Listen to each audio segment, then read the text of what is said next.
Dili tanang hamon kinahanglan natong patulan. Daghang nahitabo sa atong kinabuhi nga every time na ay mag-provoke nato nga daw-dawgon ta, dautan ta, himo-himuan tag istorya nga ato silang patulan. Patulan tungod kay nasuko ka sa mukhang gipati, dili sa ingon nga ato silang awayon sila tanan. Pero kinahanglan pasagdan nato ang mga tawo nga naglagot nato bisan wala kay gihimong sala dito sa ilaha. Dili jud nato malikayan nga nay tawong maglagot bisan wala nato hilabti.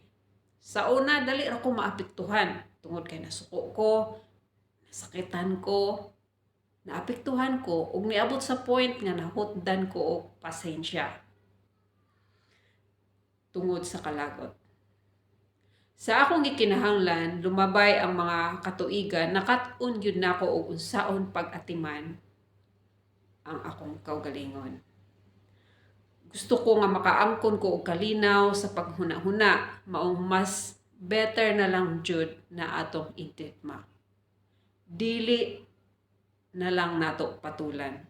Og na-realize ko sa mga rason, dili importante kay walay purpose. Wala tay kontrol sa mga mahitabo ug mao ni ang mga away sa kinabuhi nga maka-stress.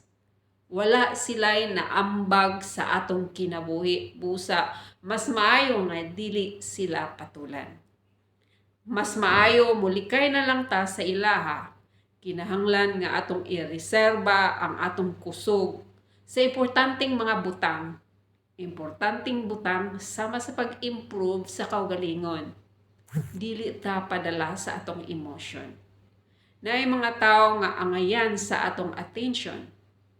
Atong pamilya, atong anak, atong asawa, maong ididma na lang nato ang mga tao nga naghatag og kasakit kanato.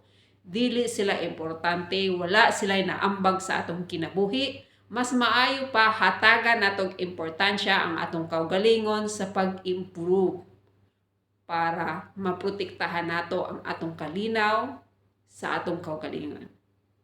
Amping, God bless you all.